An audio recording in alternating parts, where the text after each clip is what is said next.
Teším sa nášmu ďalšiemu stretnutiu a mám radosť z toho, že vás neubúda. Že nás je stále hodne a prichádzajú aj nové tváre. To je dobré. Ale dozvedel som sa aj to, že aj tí, čo sú tu úplne noví, už niečo zachytili cez CDčka, niečo cez internety. A je to veľmi dobré, že ľudia sa zaujímajú o novú medicínu. Ale vy, čo ste tu už boli viackrát, koľko je takých, čo sú tu prvýkrát? Môžem si to pozrieť? Prvýkrát. To je ani nie 10%. Dobre, som rád, že sú tu starí známi, pretože nemôžeme stále začínať od začiatku, ale ja sa budem snažiť aj tých, čo sú tu prvýkrát, uviesť do toho, o čom sme si už roky hovorili. Neviem, 10 rokov, viac rokov sa tu stretávame a nie ide len o novú medicínu. Viete, tá nová medicína vychádza z nového pohľadu na život. Z hľadania pravidiel života. A keď ich nevieme nájsť a keď ich aj nájdeme a nevieme dodržiavať, tak prichádzajú choroby ako pomoc k tomu, aby sme ich našli. Teda nie je to samoučelné, že budeme hovoriť len o chorobách, o nemocech, o tom, aké zaujímavé prípady ja zažijem v nemocnici. Ale cieľom našich stretnutí vždy bolo nájsť správnu cestu životom. Pochopiť, odkiaľ sme, prečo sme tu a kam kráčame. Aký je cieľ nášho snaženia na tomto svete. Lebo je to len tak, si tu požiť, postaviť dom, mať syna, zasadiť strom, to je také slovanské, ale to je málo. Vieme, že žijeme od do až do smrti a potom, tak to vnímam, že sú tu prakticky všetci, ktorí sú presvedčení, alebo aspoň neprotestujú proti tomu, že aj potom, keď pozemsky odchádzame, telo odumiera, žijeme ďalej. Ale ak to pominuteľné telo opustí ľudská duša, tak nie sme tak naivní, že to pominuteľné by vytvorilo nesmrteľnú dušu. Takže museli sme od niekiaľ prísť. To sme si už mnohokrát v minulosti hovorili a táto dnešná prednáška, stretnutie, príhovor bude skôr takým súhrnom všetkých tých jednoduchúčkých pravidiel, aby sme už konečne ich nielen vedeli vymenovať, povedať, rozumieť tomu. Ale aby sme to začali žiť. Aby sa to stalo vlastníctvom nie len toho, že si to pamätáme v našom mozgu, v rozume, ale že je to v nás. A ten krok urobiť je najvyšší čas. Názov stretnutia je celku jednoduchý. Je to o mojom živote. Čo je to ten môj život? Život. No, vieme si, všetci si za tým niečo predstavujeme. Ale ako to vôbec so mnou je? Ako ho prežívam v rôznych úrovniach? Nielen v úrovni telesnej, tej sa budeme venovať najmenej, ale aj v úrovni duchovnej, aj v úrovni duševnej. Viete, že my sme bytosti duchovno-duševné, ktoré tu prebývajú na tomto svete, v tejto hrubej hmote, v pozemskom tele. Je tu pozemský človek. 1, 2, 3, 70, asi 80. Je nás tu 80 pozemských ľudí. Takže nejaký význam to má. Aj keď ste to už mnohokrát počuli, vždy sa mi to pripomenie, tá moja vnúčka, ako si tento ľudský duch v detskom telíčku, ktorý ešte nemalo ani 6 rokov, ale iste starý ľudský duch, ktorý prišiel znovu do školy, si hovoril, na čo to všetko je? Babka zomrie, detko zomrie, malý Šimon, jej brat, zomrie. Na čo to všetko je? To je kde si hlboko v nás skryté nájsť ten zmysel. Prečo sem prichádzame? K čomu je to dobré? Pre tých nových, my to môžeme zjednodušiť. Sme bytosti duchovno-duševné, ktoré prichádzajú sem do školy. Naučiť sa čo je dobré a čo dobré nie je, čo je správne a čo je nesprávne. Pochopiť tie pravidlá, ktoré sú pre všetkých ľudí na tomto svete dané, v celom vesmíre pre ľudských duchov, bez ohľadu na to, akého vierovyznania sme. Je to tak pre ateistov, ako pre evanjelíkov, katolíkov, židov, či mohamedánov, baptistov, či jehovistov. Tie pravidlá sú rovnaké, len my ľudia na to máme rôzne názory. A našou úlohou nie je sa zjednotiť do jedného náboženstva, ale nech sme v akejkoľvek skupine tie pravidlá nájsť. A sú veľmi, veľmi jednoduchúčké. My sme tu o nich mnohokrát hovorili. A čo ma napadlo pre dnešok? Čo by mohlo byť niečo trošku nové a prečo už známe a dávané dohromady. My bytosti duchovno-duševné viete, že máme jeden dar, jednu vlastnosť, bez ktorej sa ľudský duch nemôže prejavovať, ktorá je vložená v ňom. A to je dar vôle. To sa nedá chytiť do ruky, ale vieme, že stále musíme niečo chcieť. Pořád niečo chtít. Po česky. Tak? To sme si už hovorili mnohokrát. To je v nás vložené ako vlastnosť ducha. Stále niečo chcieť. A to nás núti neustále sa rozhodovať. To je jedna súčasť nášho života. A o čom sme v minulosti snad len naznačili, dneska to zdôrazním, vedľa tohto musíme si položiť ďalšiu danosť, ktorá je v nás a ktorú si neuvedomujeme. Viete, čo to je? Do nás je vložená túžba hľadať stvoriteľa, hľadať najvyššieho, hľadať Pána Boha. To nie je napísané na rodnom liste, človeče, hľadaj stvoriteľa. Ale je to hlboko v nás. Čím sa to prejavuje? Tým, že stále každý z nás chce usporiadavať tento svet v svojej rodine, na svojom pracovisku, niekto v svojej vesničce, niekto v štáte, niekto na tomto svete. Chce to stále usporiadavať, aby to dobre fungovalo. Dajme bokom tých, ktorí chcú vedome niečo špatného. Patríme medzi tých, ktorí to chcú všetko dobre. Je to tak? A každý máme na to svoj názor. Ale pravda je len jedna. Nemôže byť pravda, prepáčte, v zelenej mikine a v saku. Tá pravda je pre všetkých, pre mužov, pre ženy, všetkých rovnaká. A to, že sa snažíme stále usporiadavať všetko, aby dobre fungovalo, to je vlastne skrytý prejav toho, že hľadáme toho, ktorý dal pravidlá hry života. A pretože to nevieme, žiaľ, v súčasnej dobe sa to prejavuje nepokojom, nespokojnosťou. To nás usvedčuje, že to hľadáme.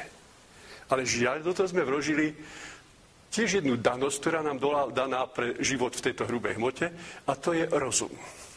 Rozum to chce vždy po svojom. Ale ja sa vrátim ešte k tým dôležitým vnútorným vlastnostiam, ktoré sa týkajú ducha. Duch musí stále niečo chcieť. Je do nás vložená túžba.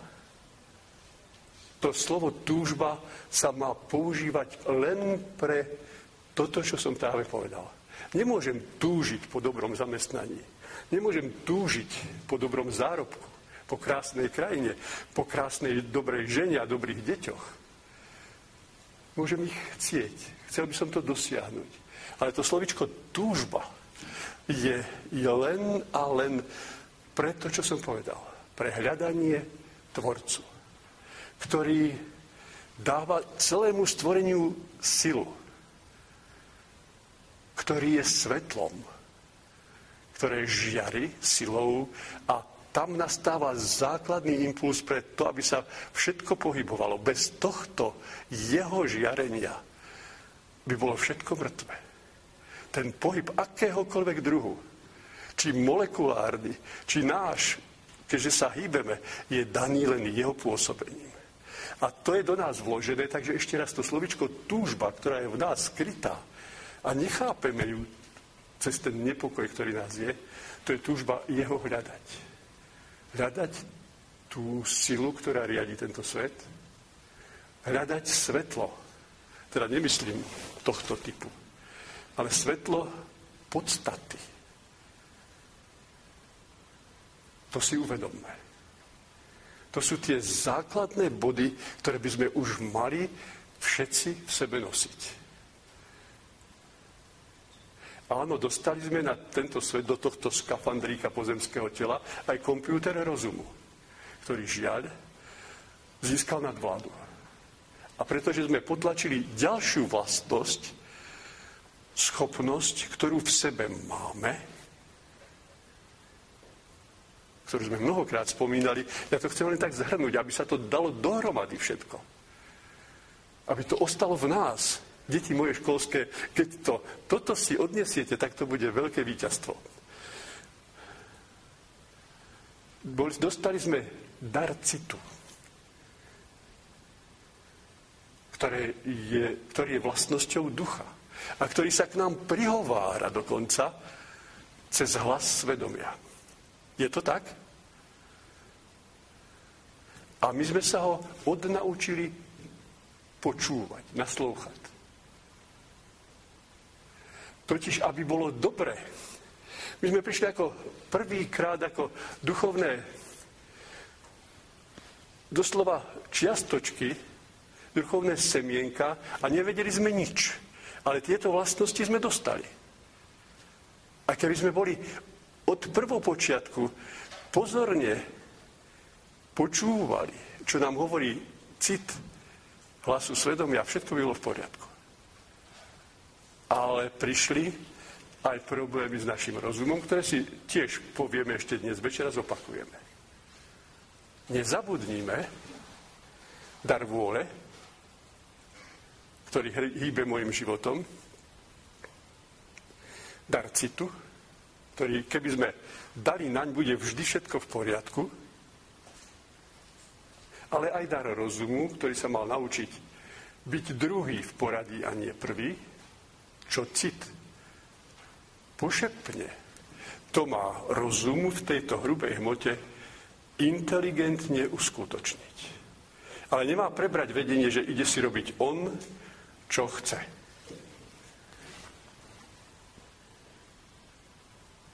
A k tomu všetkému nezabudnime pridať tú skrytú túžbu, o ktorej akoby nevieme.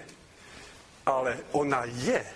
A dôkazom o tom je to, že chceme stále všetci čosi dávať do poriadku. Keby ten sused bol inakší, keby môj syn bol inakší, ako by nám bolo dobre, keby šéf v práci sa zmenil, to by bolo vynikajúce pracovisko. Ale pozor, to je inak.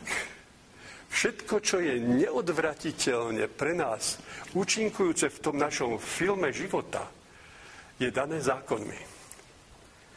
A musíme začať od prvopočiatku.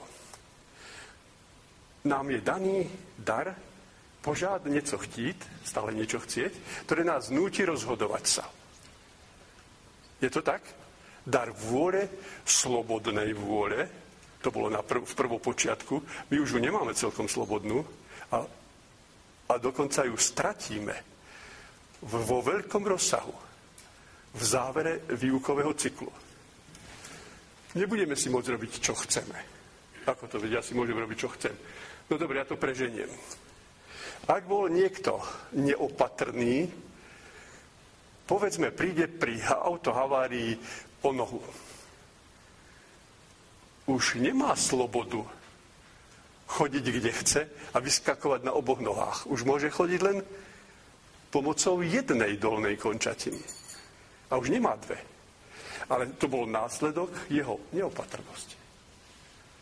tomu má celý život tu na tejto zemi, v tomto školskom ročníku, ho upozorňovať, máš sa naučiť byť opatrný. Už nemáš úplnú slobodu vôle v používaní druhej končatiny, ktorú už nemáš. Ja som to prehnal, ale to je úplne jasné. Je to tak? My totiž svojimi nesprávnymi rozhodnutiami zväzujeme našu slobodnú vôľu. My sme ju mali úplne slobodnú len v prvopočiatku. A my sme sa mohli rozhodovať slobodne a každé rozhodnutie je buď správne, alebo nesprávne. Tie nesprávne nám prinášajú bolesť. Tie správne nám prinášajú radosť. Dá sa to tak zjednodušiť? Dá. Chápete? Deti moje školské všetko, čo som zatiaľ povedal? Ak nie, tak niekto zdvihne ruku. No takže, žijeme v rozhodovaní, každé rozhodnutie prináša následok. Aj to nám je jasné. Ale poďme teraz hlbšie do tohto jednoduchučkého vzťahu.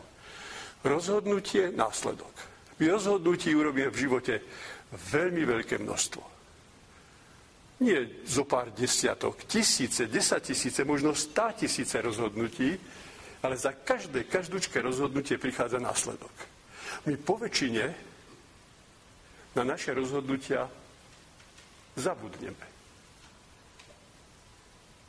Nepamatujeme si. Jo, tak? Čo bolo? Viete, čo ste sa rozhodli urobiť 1.1.2001? Nie. Ale čo som sa rozhodol, to mi v následkoch musí prísť. A pretože si to nepamätáme, tie následky našich nesprávnych rozhodnutí nás znovu navštívia, čo si zasejeme, si musíme zožať, sklízet. A povedzme, je to bolestné.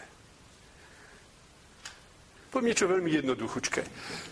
Niekto hovorí o druhom človeku, ktorý tam nie je prítomný a nehovorí pravdu. Do sveta sa dostala správa nepravdivá. Teda je to po slovensky ohováranie, po vašom pomluva, tak? To som si rozhodnutím pochystal pre seba. A zrazu prichádza niečo voči mne a zistím, že ma ohovárajú, pomlouvajú a že nemajú pravdu a mňa to bolí. Je to tak? To zabolí. My najviac prežívame bolesti duševné, nie tie fyzické. Že ak som niekoho švihol prútom, tak potom o 10 rokov ma niekto švihne holí. To bolí. Ale my prežívame hlavne duševné bolesti.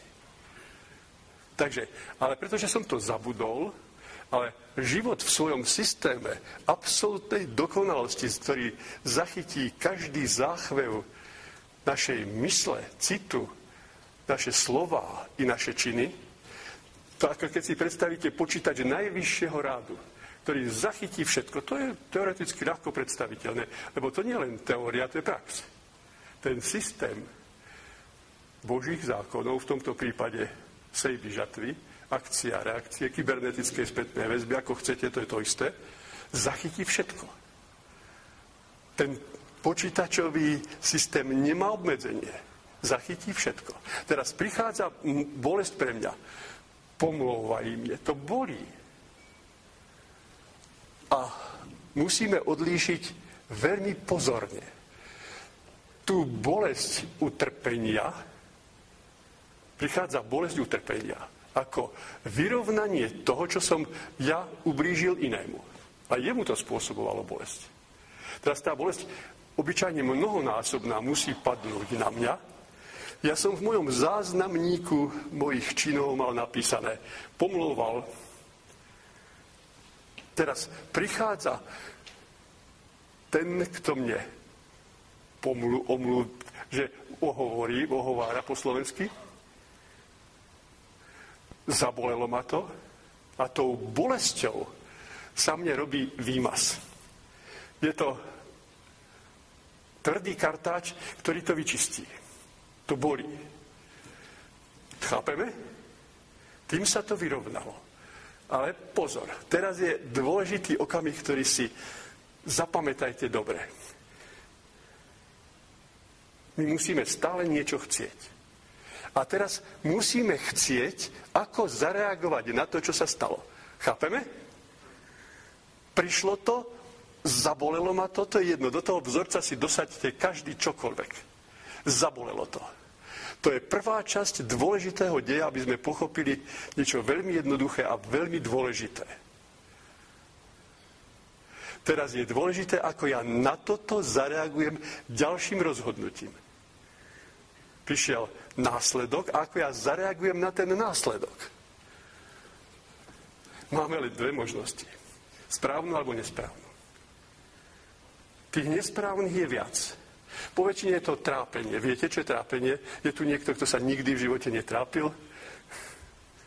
No takže, moja reakcia môže byť, a po väčšine býva, začneme sa trápiť. Prečo mne, dobrému človeku, sa niečo takéhoto stalo? Ja sa snažím, idem duchovnou cestou a takto. Ako je toto možné? Ale život so svojimi zákonmi je neomylný. Len sa mi vrátilo z minulosti, možno spred roka, možno spred 10, možno spred 100 rokov, čosi, možno z minulého života čosi, čo musím prežiť, aby sa to očistilo, lebo to je škvrna. Ja sa domov môžem dostať len vtedy, keď moje rúcho ducha bude čisté. Tam bola škvrna. Prišiel život v čistiarni života. Tvrdým kartáčem bolesti mi to vyčistil. A ja začnem protestovať. Čím? No trápením. Chápete? Chyba. V duchovnej škole Peťka. Vnímame pozorne všetko. A teda ako mám zareagovať? Pochopme obsah duchovných slova pokora. Keď toto viem, že práve čo sa stalo, keď si toto vysvetlíme, bol som v čistiarni, kde to bolelo. A vyčistilo sa mi čo? Moja vina. Veď ten, ktorý za mnou prišiel, život ho za mnou poslal, aby to urobil. A ja začnem protestovať trápením. Alebo zlosťou. Alebo nenávisťou. To je jedno čím. Akýkoľvek takýto citový stav mňa usvedčuje, že som reagoval nesprávne. Ja sa totiž v tom, kto mi ublížil, mám vidieť. Niekto mňa oklame, obelže. Niekto ma okradne. Hoci nie v motne, ale povedzme len o výsledky mojej vedeckej práce. Vymýšľam si. Alebo to pomlouvanie je takisto krádež. Cti. Takže ten, kto mi ublížil, keď si toto všetko uvedomím, je môj obraz zväčšenina z minulosti. Takže keď toto viem, nenaučím sa to zo dňa na deň, ale musí sa to v tých opakovaní rôznych sekvencií môjho životného filmu, to sa môžeme naučiť. Už dostávame na to recept. To nie, že ideme do lekárne, pani magistre Brázdilovej. To musí v nás. Musíme si to uvedomiť, porozumieť tomu a začať to žiť. Možno sa mi to nepodarí pri prvom pokuse, pri druhom, ale keď si to budem stále takto v sebe utvrdzovať, že to som ja bol taký, ako som taký mohol byť. Už nereagujem trápením, už sa stydím, hanbím sa. Ako som mohol taký byť? To, čo sme si už dávno vravievali, v tom okamihu sa od toho, kto mi ublížil, odťahujem k sebe samému. Nedržím sa o tými duševnými ručičkami, čo si mi to vyviedol človečem, nedobrému človeku. Odťahujem sa od neho, púšťam, odpúšťam. Tým sa od neho uvoľňujem. Ale ono ma to bolí. To môže bolieť nie sekundu, minútu. To ma môže bolieť niekoľko dní, aj týždeň. Ale keď to takto prežijem, tak sa mi tá doba bolesti podstatne skráti. Lebo niekto sa od toho nevie odpútať celý život. Žije v tej krivde týždne, mesiace, roky. A stále sa k tomu vracia. A tak od toho prvého zabolenia, od tej akútnej trápitídy, tak sme si to hovorili. To už je nemoc. My dostávame prenádherným spôsobom upozornenie, reaguješ človeče nesprávne. Čím?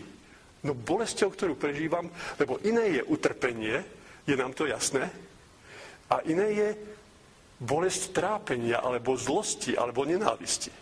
To je iný typ bolesti. To prvé prišlo náhle, z ničoho nič. Prekvapenie, ktorému som nemohol zabrániť. Ale potom, pretože musím stále niečo chcieť, musel som na tú bolesť, na tú udalosť zareagovať. Mojím ďalším rozhodnutím. A pri tom, čo sa stalo, uvedomme si, že zákonmi Božej milosti som bol práve očistený. Bolo mi ukázané, čo som robil špatne a čo mám na budúce robiť opačne. Ani si nehovoríme, nebudem už kradnúť. Ja budem vždy poctivo získavať všetko pre seba. Nebudem už klamať. Budem vždy hovoriť pravdu. Takže vlastne voči Božej milosti, Božej láske, odpustenia, výmazu, som čistý, na tom mojom bielom ruchu už tá škvrna zmizla. A príde ďalší čistič v čistiarni života, ktorý mi spôsobí menšiu či menšiu bolesť. Ale teda nie, že sa už budem od rána tešiť, kto mi zase urobí bolesť. Keď vidím, že sa ma niekto chystá napadnúť, tak sa budem brániť. Ale v tých situáciách, kde nie je východiska, mi to patrilo. Toto si nechajme v sebe opakovane točiť sa. To je základný krok, aby sme sa vymotali z tých našich akútnych trápitít, aby sa nestali chronickými. Viete, sme si vraveli, od akútnej trápitídy, teda od tej reakcie, ktorá ma upozorňuje špatne, nie takto reaguj. Oduč sa to. Nauč sa to v pokore príjmať dokonca s vďakou a radosťou sa pustiť do riešenia situácie. Ale to nie je nejaký masochizmus, že len nech ma bijú zo všetkých strán. To je vyslobodzovanie sa, že ešte aj ty ma udri, aby som mal pokoj. Chápete, to je inak. Život je tak dokonalý, že keď si toto uvedomíme, nech sa nám čokoľvek stane, či v rodine, manžel, manželka, rodičia, deti, brat a sestra, viete, sú rôzne problémové situácie. Vymyslím si, že čo ja viem, brat po úmrtí rodičov chce si zobrať celý majetok. No protivá jedna, toto teda nie. Ale on ukazuje, aký som ja bol v minulosti. Chápete? Vždy to, čo mi robí ten druhý, čo ma bolí, to som ja po väčšine v zväčšenine. Lebo keby to bolo len trošku, tak si toho ani nevšimnem. To musí byť niečo, čo prežijem v bolesti preciťovania. Aby to malo nejaký význam, aby som si toho vôbec všimol. Toto je jeden z hlavných kľúčov, ako doriešiť naše problémové situácie. Lebo podľa toho, ak je to niečo, čo už len ten práve vchádza a už ma to vo vnútri niečo povedala, už to vo mne zblklo, to je jícem, pažerák. Ak ho každý deň stretávam a neviem to stráviť s ním, tie problémy, čo mi robí, žalúdok. Ak je to udalosť, ktorá sa stala pred 5 rokmi, jedna jediná, a ja sa z tej stále vraciam, tak to je tlusté črevo, až rakovina. Takže aj v žalúdku od akútnej trápitídy cez zápal, zánet, sliznice žalúdka, vredy žalúdka ideme až k rakovine. To je stále pritvrdzovanie upozornenia. To prvé je to najjemnejšie a predsa bolestné. Zabolelo ma to, lebo ma niekto okradol. To zabolelo, ale teraz ide o to, ako ja na to zareagujem. Zlosťou. To ma zabolí a prudko mi stúpne tlak. A on si na to budem spomínať, ako to mohol urobiť a stále mi bude stúpať tlak a budem chodiť po doktoroch. Takže toto, opakovane sa točím v tom istom, aby vám to nevypadlo zvnútra, aby ste si to dokázali v obrazoch svojich prežití predstaviť. Protivný syn. Nebol som ja protivné dieťa voči svojim rodičom? Alebo môže byť iná, že žena sa dostala na pracovisko, kde bol protivný šéf. A nechránili sme ju pred protivným šéfom. Tak je to následok nepoznania pravidiel príchodu ľudských duchov na tento svet. Chápeme tých? Každá situácia je absolútne individuálna. Preto ani nechcem vraviť nejaké konkrétne príklady, ale všetko, čo prežívame, a je to negatívne, je výsledkom nesprávneho vstupu v rozhodnutí do situácie. Nech sa povie čokoľvek. Samozrejme môžete povedať, no ale niekedy to muselo aj začať, veď Kain bol prvý bratovrah a Abel nikoho nezabil. Áno, karma aj začína. Ale neviem, nemôžem sa vrátiť do toho biblického obrazu, ale nebol Abel naivne dôverčivý? Len tak poviem. My musíme byť aj bdelí neustále, lebo ten cit nám neustále hovorí o tom, čo sa deje okolo nás. Viete, pozriete na neho, nepovedal ani slovo a viete, že má dobrú náladu. Viete, že to dievča je zamilované, zaľúbené. Nehovorí nič. A keď vnímame pozorne svoje okolie, my vnímame vnútorné stavy tých ľudí okolo nás. Len keď sme povrchní, nepozorní, keď sa nevieme pozrieť priamo tomu druhému do očí, lebo oči hovoria o tom, čo je vo vnútri, v duši. Keď si hovoríme sami seba, oslavujúc a pozerajúc niekde inde, tak nevidíme do duše. Lebo to poznáte najlepšie na vlastných deťoch. Keď niekedy nepovedia pravdu. Keď ich vyšetrujete, kde si bola. Vieš, mama, bola som s kamarátkou. A jasne viete, že dcera nehovorí pravdu. Je to tak? Koužil si? Nie. A necítiť kouš? Nie. Viete, že syn nehovorí pravdu. Je to tak? Takže my musíme okolie pozorne, nie ako vyšetrovateľ polície vnímať, ale citovo vnímať. My v tom okolí vnímame, keď si otvoríme ten svoj vnútorný zrak. Aj psychológovia dnešnej doby, v súčasnosti, hoci psychológovia neberú do úvahy to, že cit je funkciou ducha, nie rozumu. Aj oni vedia, že až 2/3 našej medziľudskej komunikácie je bez slov.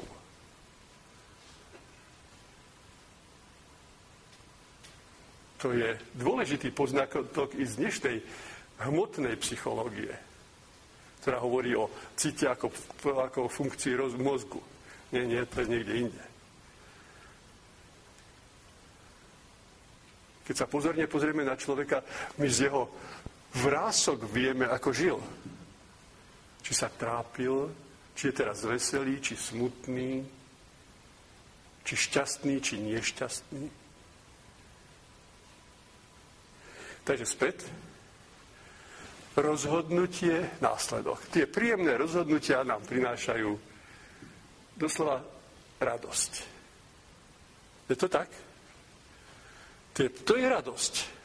Lebo zareagujem na niečo, čo sa mi stalo, ako dobre. A ďakujem životu, že mi to prišlo, toto. A čo mi prišlo? No to, čo som si pochystal v minulosti. To je fajn. Je tu niekto, kto ochotne vždy pomáha takým, čo sa dostali do nejakého stavu núdze.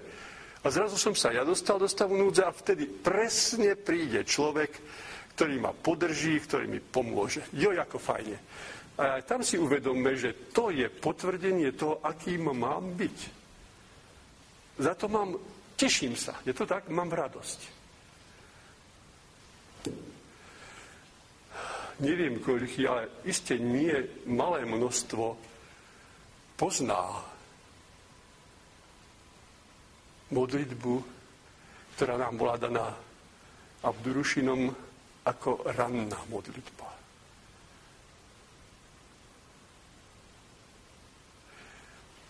Tí, čo ju nevedia, aspoň ten začiatok.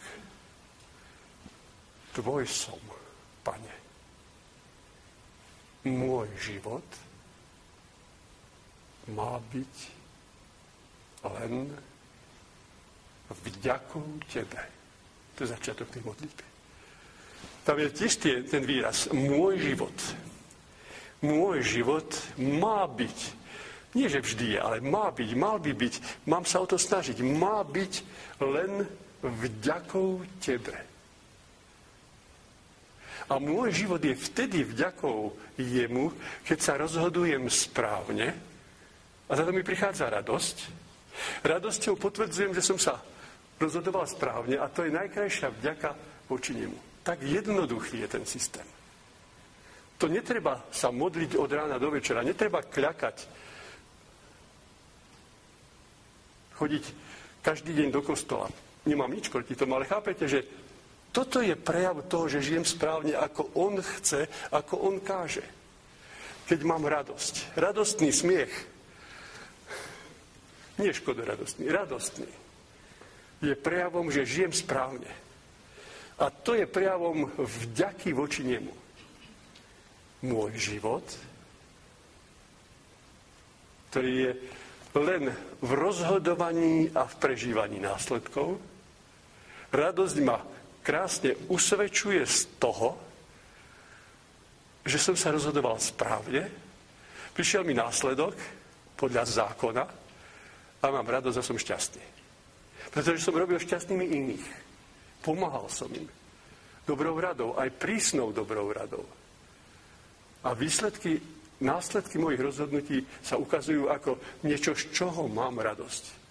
A vďaka. My si ďakujem, viete, ako my znehodnocujeme duchovný obsah slov. Niekto povie, díky, to je nič. To sa bežne povie, mladí ľudia, ale aj zo starších. Díky, a dík. Veď to slovo vďaka má v sebe obsah, duchovný obsah. Každé slovo má v sebe duchovný odkaz. A vďaka je vždy spojená s radosťou. To nás doslova núti, keď prežívame chvíľu radosti a šťastia, ďakujem. Vďaka za to. Ani nevieme, že v tej chvíli ďakujeme jemu, ako je to dokonale zariadené, za to, že som urobil niečo dobré. A čo je dobré? Každé to je relatívne, každý môže mať svoje dobro, každá spoločnosť. Nie. Dobré je to, čo je v súlade s jeho vôľou, čo je v súlade s najvyšším zákonom, ktorý je súhrnom všetkých zákonov, ktoré poznáme. Zákonom lásky. Pretože v láske to, čo dáš, sa ti mnohonásobne vráti. Ak dávaš v láske, vráti sa ti šťastie, radosť. Podľa toho, ako toto už ovládaš, dostávaš sa vždy do skupiny sebepodobných ľudských duchov.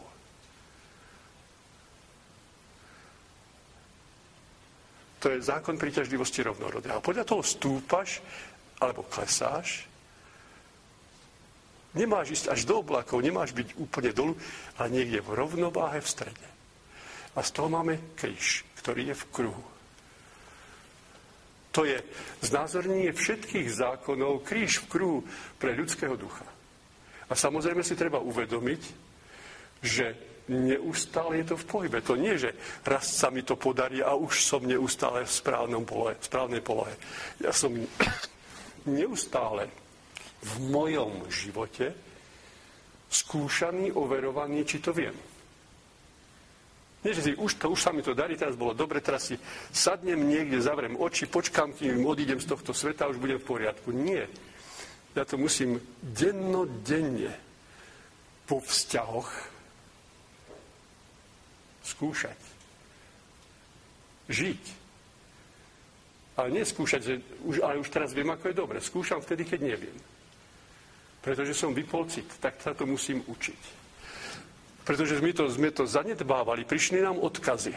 Odkazy Mojžišove, odkazy prorokov, odkazy Ježišove. A naposledy odkaz zo svetla. Z posolstva grálu vo svetle pravdy. A to je posledný odkaz. A dobre viete, že toto, čo hovorím o medicíne a vzťahoch, čerpám len z tohto diela. To nie je z mojej hlavy, to nie je z môjho prežitia. To je čerpanie zo studnice poznania zákonov, ktoré univerzálne fungujú. Áno, v praxi sa to dá využiť. Dobre, som stále ešte v nemocnici, pracujem na ambulancii, pracujem na oddelení, pracujem na iných oddeleniach ako konziliárny lekár, z praxe, aby ste videli, ako to funguje, ako sa to dá čítať. Ale to sa vy nemusíte učiť. To je na doktoroch. Príde pani, ktorá ide znovu na nejaký zákrok na žlčových cestách, predtým už je vybrali žlčník. Mala tam kamene. A znovu má ťažkosti so žlčovými cestami. Má ich rozšírené. Takže taká otázočka, a vy sa zlostievate a zlosť v sebe dusíte? Áno. A toho, kto je pred vami, na ako sa zlostíte, obyčajne sa trochu bojíte. Áno. To je univerzálny vzorec. Už koho sa bojí? Aká situácia nastala? To už je len jej osobný príbeh. A kde je naša chyba medicínska? Že taký človek potom chodí so žlčníkovými kolikami, sonograficky nájdeme kamene v žlčníku, pošleme na chirurgiu, chirurgovia vyberú žlčník, ale to nie je vrchol medicíny. Laparoskopicky vybrať žlčník. Áno, aj taká alternatíva prichádza do úvahy, keď už je taký, že je nefunkčný. Ale vrchol tomto je vysvetliť tomu človeku, prečo to prišlo. My v tom systéme, s ktorým prichádzame na tento svet, na tomto telíčku, máme rôzne blikajúce svetielka, žiarovočky, ktoré ukazujú, kde robím chybu. Podal som žlčník. Je to človek, ktorý sa zlostí, chcel by, aby to bolo všetko inak, chcel by to zobrať do svojich rúk, ale on potrebuje takého človeka vedľa seba, ktorý je neposlušný, alebo aj on býval neposlušný. Zlostí sa, ale o trochu sa bojí, ale keď mám pravdu, prečo sa mám báť? V dnešnej dobe je také silné žiarenie, že ten, kto má pravdu, nemôže nikdy prehrať. Ale zlostí sa vo vnútri. Nevie to povedať navonok. Nevie s tou pravdou výjsť vonku. A tak si udúči žlčníkové kamene. Žlčník bliká ako kontrolka na palubnej doske auta či lietadla. No čo to mám tam blikať? Vyšrobujeme. Na čo to tam je? Môžeme. Ale už nám tam nebude nič blikať. A prejde to na iné systémy, v tomto prípade na žlčové cesty, ktoré sa rozšíria, vytvoria sa kamene v nich a ešte sa aj zapália. A ten človek môže ožlknúť, lebo to upchá žlčové cesty. To už je vyšší stupeň upozornenia. Ale dostali sme prvé upozornenie. Zlostil sa a bál sa. To bola zlostitída, strachitída. No, hovoríme to takto žargónom úsmevne, ale viete, takého človeka, ktorý sa bojí a zlosť sebe dusí, treba upozorniť, že bude mať kamene v žlčníku. Ak sa nezmení. A pokiaľ by šlo len o jednu situáciu, že dokáže vo všetkým byť odvážny a povedať, ale povedzme má len manžela, žena, ktorého sa bojí, lebo on príde z hospody vždy taký, že bolo by zle, veľmi zle, takže bude mať len jeden kameň. Ale keď nevie na to zmeniť názor, tak po istej dobe 10, 20, 30 rokov bude mať žlčníkový nádor. Z toho sa dá čítať. Samozrejme, to nie je vašou úlohou, aby ste sa vy toto učili. To bude nová generácia doktorov. A je to krásne, keď povedzme to, čo som povedal, to som si nevymyslel. Prišla pani, ktorá mala rakovinu žlčníka, dal som mi otázky. Vy ste sa zlostievali s niekým, koho ste sa trochu báli, ale mu ste nikdy nič nepovedali, že áno. A inak ste to vedeli povedať všetkým ostatným, áno, tomu jedinému nie. To bol jej manžel. Teraz došli sme v priebehu 5 minút k podstate. Boli tam žiačky zo zdravotníckej školy a potom som sa dozvedel od nášho chlapca, Miloša, ako sedeli v autobuse a nevedeli o ňom, čí je. Takže si rozprávali. Ten doktor tak rýchlo prišiel na to, ako ona žije v rodine, že to je čudné, zvláštne. Ako to vie? Ale to nejde o moju slávu, ani náhodou. Že takto tie žiarovočky blikajú. Bolesti žalúdka fibroskopicky nájdeme vred na 2 násterníku. To je človek, ktorý sa trápi a zlostí. S nejakým problémom, ktorý má. V práci, doma, s deťmi. Takže tie žiarovočky, áno, dá sa ten žalúdok vyrezať vonku, čo tam má mať, čo vredy. No ale znovu, ako keby sme na lietadle vybrali nejaký systém, ktorý bliká, že nemáš dobré pristávacie systémy a neprídeš bez kolies na zem. No, tak keď to preháňam. Takže to je naša medicína. Nie je zlá, ale treba jej urobiť ešte tento krok. A každá nemoc nám chce niečo oznámiť. Každúčka. Áno, teoreticky sa to ľahko povie, ale teraz, keď je do praxe, dobre, nemyslíte, že som dokonalý, že som sa už v posledné týždne, mesiace ani raz netrápil. Len to tak prebleskne. No, dobre, vidíš, druhým vravíš a ešte záblesk trápenia tu je. Lebo v duchovnom neexistuje, že sa trápim veľmi a trápim málo, ale že sa trápim. Že ešte ma to napadne. Ešte to nemám úplne v krvi. Chápete? Lebo keby som to mal v sebe už tak zažité, tak ma to ani nenapadne. Potom už aj môj cvičený rozum mi povie, no čo sa trápiš? Robíš chybu. Odporuješ zákonu. A tu si treba uvedomiť, že čím viac vieme, tým sme viac zodpovední. Že ten, kto pozná tieto pravidlá a napriek tomu na sebe nepracuje, takže tie nemoci sa vyvíjajú veľmi rýchlo a veľmi intenzívne. Vymyslím si, človek neznalý v minulosti mal rakovinu žalúdka za 30-40 rokov. Človek znalý, vtedy to mal povedzme za 10 rokov, ktorý robil chyby. V dnešnej dobe tí neznalí to majú za 10 rokov, ale ten znalý za rok. Ako to je, že ten znalý dostane tvrdšie rany? To je zlý človek? Nie. Má len vyššiu zodpovednosť a neuvedomujú si, že tie deje prebiehajú veľmi rýchlo, aby on z tej výšky nespadol.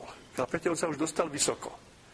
Ak by robil tie chyby, no tak sa zošmykne dolu, takže je mu lepšie odtiaľto odísť na preškolenie, pretože môj život, čo tým chcem povedať, môj život neskončí predsa tu, keď ja odídem. Môj život kontinuálne pokračuje hneď na druhej strane. Ale tam je iný systém výuky. Tu sme v škole a v tejto škole sú aj vyspelí žiaci života, aj menej vyspelí, aj začiatočníci, aj takí, čo robia velikánske chyby. Všetci sme tu spolu. Ale viete, že na druhej strane okamžite, podľa toho, aký sme vyspelí, ideme do svojej skupiny.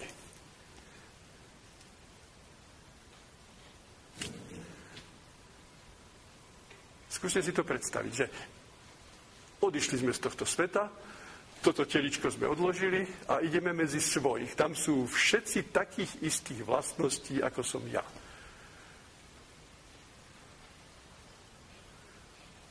Boli by sme spokojní celkom s takým svetom? Všetci sú tak dokonalí, ale aj nedokonalí, ako ja. A tam sa začnú tie nedokonalosti v nás okamžite v tom prežívaní, lebo tam žijeme ďalej, vyjavovať. Takže v prvej chvíli nám môže byť celku fajn, ale po krátkej dobe nám začne dačo liesť na nervy, keď to tak poviem pozemsky. Čo? No moje vlastné chyby. Na ktoré som mohol už prísť tu na tomto svete. a ktorých som sa mal zbaviť. A ako sa to dá? To idem do nejakej poradne a tam mi to vymenujú, nejakom počítači to vyhodí, že toto máš robiť na sebe. Nie. Veď je to zase veľmi jednoduché. Čo ma dráždi na druhom, to mám odstraňovať ja na sebe.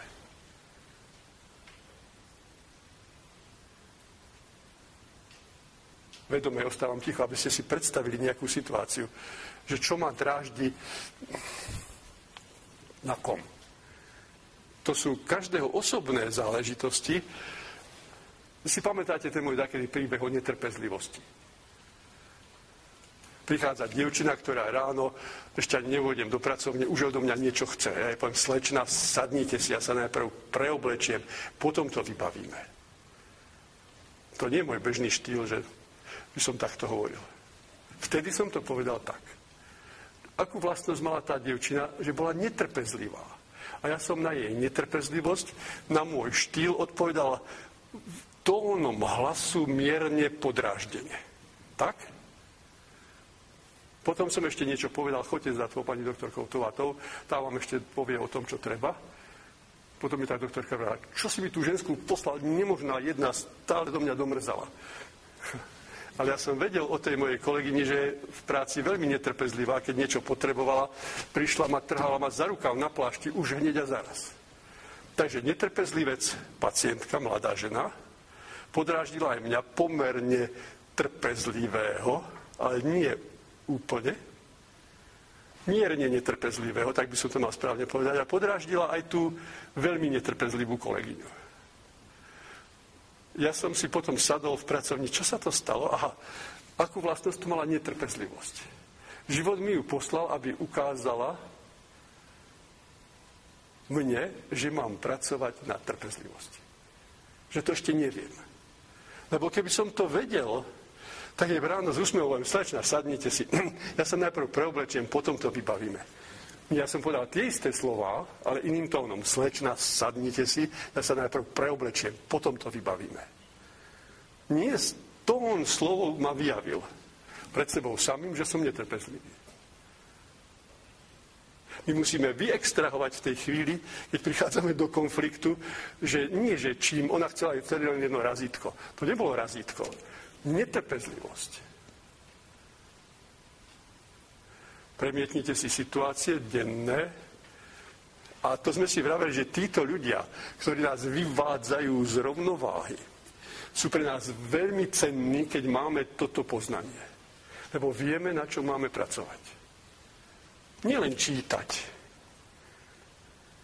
ale čo konkrétne, no dobre, už to viem. A čo teraz? No, poviem si, chcem sa stať trpezlivým. Lebo tam neexistuje, že som už dosť, už som len trochu netrpezlivý. Nie, si netrpezlivý. Tú vlastnosť ešte v sebe máš a pri dnešnej dobe obrovského energetického tlaku tie vlastnosti vykvitajú. To v nás skryté, dalo by sa povedať mŕtve, sa prebúdza, ak je to ešte v nás, a vyjavuje sa naplno. A od netrpezlivosti miernej môže dôjsť až vyslovene k agresívnemu stavu, že niekto toho druhého chytia, strčí do neho. Čo tu otravuješ? Takže ešte raz, každá vlastnosť, každé ladenie má obrovský príkon. Viete, že my môžeme naladiť rádio, ale zosilniť a zoslabiť. Ale ako náhle máme to ladenie, v dnešnej dobe veľmi rýchlo z tej nízkej intenzity to môže preletieť až do stavov nepríčetnosti. A to ja vidím okolo seba, dokonca aj doktorov takých, ktorí majú tendenciu zlostiť sa a zrazu doslova amok zlosti dostanú. Pretože tu sú útvary, ktoré zbierajú podobnú energiu a títo ľudia sa na ne napoja a pridáva im to tak obrovské množstvo energie, že sa nevedia ovládať. Nedávno bola za mnou jedna pani, ktorá mi vraví, jej manžel, celkom jasne z toho rozhovoru bolo, že on máva panické ataky. Inak v celku úspešný človek, A začal sa báť o svoj život a tak zistili, že má vysoký tlak, lebo strach zvyšuje tlak. Takže ho liečia na tlak a nikdy sa im nepriznal, že má také strachy, že sadne ráno do auta a zdržuje sa stále v aute len blízko nemocnice. Že čo, ak by to na ňo prišlo? To sú stavy hrozné. Viete, panická ataka je taký stav, že človek má dojem, že už ide zomrieť. No za ten rok, čo sa mu to deje, nezomrel, ale je to hrozné prežívanie. On nechce, aby žena z domu odišla, hoci sa neveľmi znášajú, ale aby tam bola, že ak by sa mu dačo stalo, aby rýchlo zavolala rýchlu pomoc. Ten človek je prakticky v permanentnom skoro stave panických aták. Pretože sa bojí. Diagnóza aká? Celku jasná. Kto sa bojí, nemá v sebe poznanie zákonov, nemá v sebe pevnú vieru, že tie zákony fungujú, ktorá sa stala presvedčením. Ten panický strach vyjavuje, že ten človek je bezbranný bez poznania zákonov. A čo bolo predtým? Jasné. On bol ako podnikateľ rozumovo úspešný, ale, a pozor, znovu dôležité, cinknúť, prebudiť sa. Je duchovne lenivý. To je najväčšia tragédia v súčasnosti, duchovná lenivosť. Pestujeme stále len rozum, ale poznanie zákonov duchovných, na to nemáme čas. To je tak. Takže on je ako ukážka toho, že ako dopadne človek okolo 55 rokov v živote úspešný podnikateľ, ktorý zrazu má strach o svoj život. Pretože prichádzajú na ňo obrovsky nepríjemné strachové situácie. Každý z nás sa občas trochu bál. To kvantum vytvorené premenením neutrálnej Božej sily sme zmenili frekvenčne na strachové. Strach, poďme o život. To sa zhromažďuje v bytostiach podľa tohto. To je bytosť démonická, fúria, ktorá zbiera strach o život. Obrovsky energeticky nabitá a voľne sa pohybuje a duchovné sa priťahuje vždy. On ako vysielač žiarenia strachu o istej intenzite, sile, pritiahne tú bytosť k sebe, ona sa na ňo napojí a zaplaví ho energiou strachu, takže on sa chveje od rána do večera, čo len bude. No predstavte si dospelého muža, ako sedí v aute a tvári sa, že chodí okolo nemocnice, aby si to nevšimli. Aj včera mi jeho manželka volala, už prišiel z nemocnice a bol u psychiatra. Nie, on to tam nepovie, lebo sa hanbí. Tam to treba prerušiť. Viete, v tej fáze ťažko mu je vyhovoriť o zákonoch. Tam to treba prerušiť hoci liekmi. A potom začať s ním pracovať, ak chce. Samozrejme, psychiatria toto nerobí. Psychiatria dá lieky a potom ich užíva doživotne. Ale on duchovne nepostúpil. U ním sa len utlmilo tvorba pôsobkov alebo účinok pôsobkov, ktoré sa dajú chemicky detegovať, ale funguje, on sa nezmenil. Liekmi sa nezmeníme. Lieky môžu byť barličky, lebo v tom stave strachu sa on sa bude zaujímať o takéto veci, ani náhodou. Keď sa to skľudní, potom, ak chce, možno to začať. Ale toto psychiatria ani psychológia nerobí a ľudí, čo sa týka strachu, bude pribúdať. Strach bude epidémia tejto doby. A znamená to, znovu, vždy sa z tých diagnóz sa dá čítať, kde ten človek urobil chyby. A pozor, znovu opakujem a podčiarkujeme. My máme na všetko čas. Ešte toto.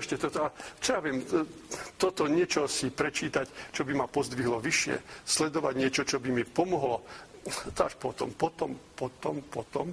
Ale pozor, čas sa kráti. alebo dá sa to povedať aj inak. Čas stojí vo fyzike, nebudeme to teraz rozoberať. My sa začíname rýchle pohybovať v čase. Ten energetický tlak nás popri tej páske času našich životných rozhodnutí a prežívania následkov veľmi rýchlo triskom začne ponáhať. To znamená, že budeme musieť vedieť riešiť veľké množstvo zložitých situácií, ak nebudeme mať na to návod, ak nebudeme vedieť, ako budeme zlyhávať. A aj ľudia známi budú sa dostávať do stavov paniky a depresie. Budú sa dostávať do stavov toho, že im nebude fungovať rozum, mozog.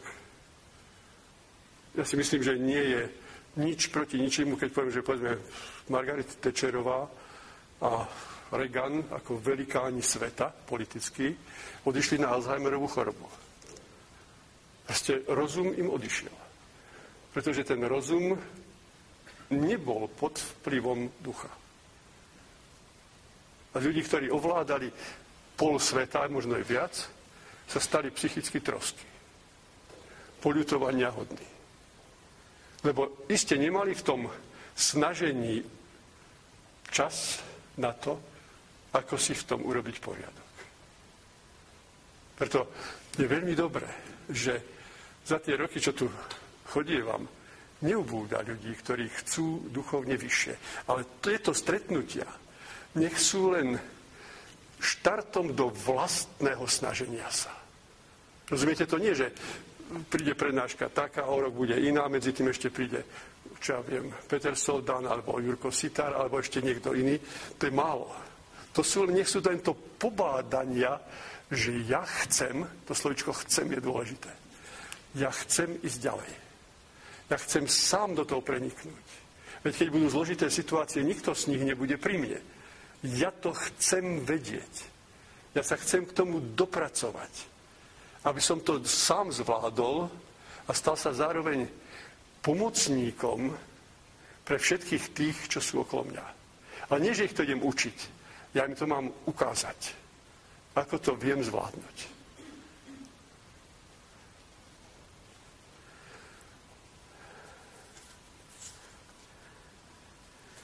Takže pochopili sme súvislosti, aspoň niektoré.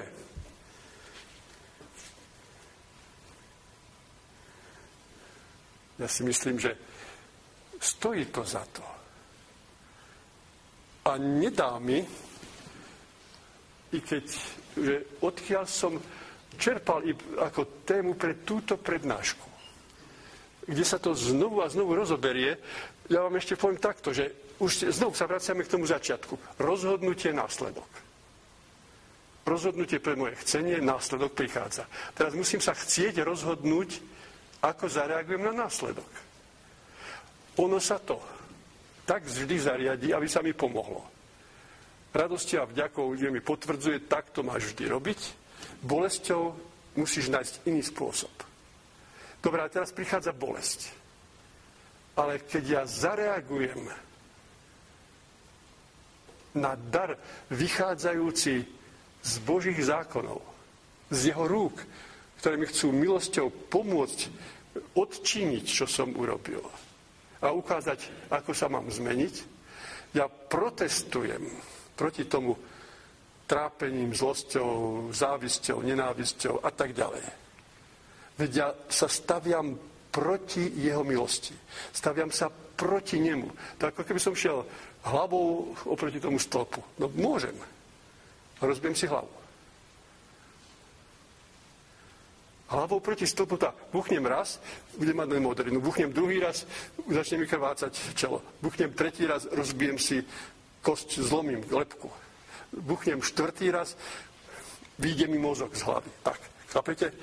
Kým ja budem stále protestovať proti jeho milosti, budem stále prísnejšie a prísnejšie upozorňovaný. Že som taký nemúdry, takí hlupáčikovia sme. Hoci chceme byť dobrí ľudia. Ja som nepovedal, že sú to zlí ľudia. Ani slovíčkom som nepovedal, že sme zlí ľudia. Nevieme sa poučiť, hoci už máme poznanie pravidiel. A nedá mi, aby som vám neprečítal, čo ma viedlo k tejto prednáške. s takým zdôraznením toho všetkého. Ona bola povedaná ľuďom, a nie je v posolstve, 15. decembra roku 1929. On, syn človeka, ju napísal a povedal ľuďom okolo neho zhromaždením. Hovorí im, Kristus povedal, ja však hovorím vám, aby ste sa nevspierali zlému,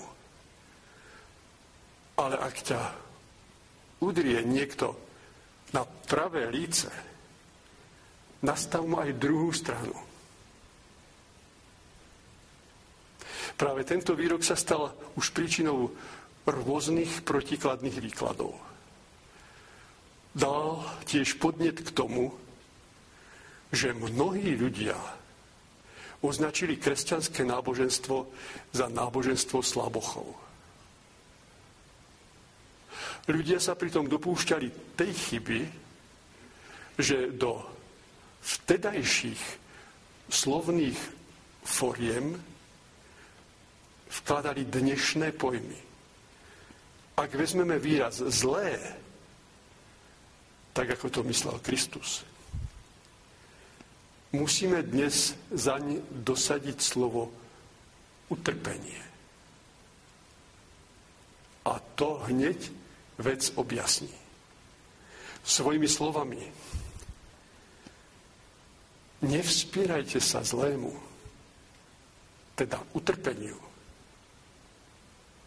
Vytýka Kristus ľuďom ich nesprávny zvyk a súčasne tým dal praktickú radu pre blaho ľudstva. Už vtedy bol rozšírený zvyk sťažovať sa na všetko, čo sa nedialo podľa priania ľudí. Presne ako dnes. Ako náhle príde núdza alebo nejaké iné utrpenie, hneď začne nariekanie a žalovanie, i keď ľudia sa obzrú späť, potom poznajú, že sú sami vinní a že všetko si privodili sami. Horšie je to však tam, kde si ľudia nemôžu spomenúť, že by k tomu zavdali príčinu vo svojom súčasnom pozemskom živote. Nemali by však tak nerozvážne nariekať, lebo kedy si sami predsa zavdali príčinu ku všetkému, čo na nich dopadá v spätnom pôsobení. A preto hovorí Kristus, nevspierajte sa zlému. Lebo človek v skutočnosti svojim vspieraním sa na seba nakladá len novú vinu. Je to odpor proti rozuzleniu osudových vláken, ktoré visia na človeku. Bez tohto rozuzlenia nemôže človek nikdy vstúpať nahor. Preto v tejto tak často nepochopenej vete spočíva praktická rada, ktorá v sebe obsahuje všetko, aby viedla človeka k správnemu konaniu, bez toho, aby on o tom potreboval mnoho holbať. A práve o tom holbal najviac. Nemá príjmať utrpenie s reptaním a nariekaním, ale má sa pustiť radostne do toho, aby to prekonal s vedomím, že tým odčiňuje si niečo, čo by ho bolo inak zdržiavalo od vzostupu. Ako veľká cena spočíva už len v tom. Ak sa pustí do toho radostne, potom tým nebude toľko trpieť ani z polovice a skráti si dobu celého trápenia. O výraze nevzpierať sa zlému nie je teda myslené temno, ale všetko nepríjemné, čo človeka stretne. To, že sa pre výraz zlé chcelo bezpodmienečne príjmať temno, viedlo najprv k početným omylom a dalo základ k nesprávnym výkladom alebo k nemožnosti správneho výkladu. Pod slovom zlo sa zahŕňovalo vtedy všetko pozemsky nepríjemné.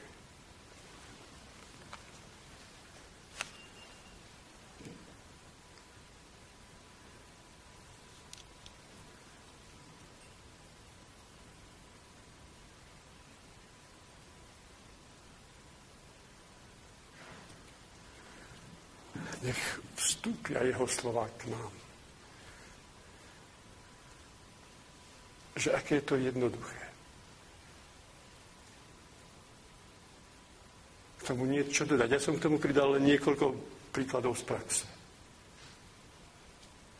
A to je to, k čomu som sa snažil doviesť, že aby sme poznali pravidlá cestnej premávky života, musíme prijímať, viete, to príjmanie, v príjmaní je vždy pokora. Ešte raz, v pokore prijímam. Znakom pravého človečenstva, pravého lidství po vašom,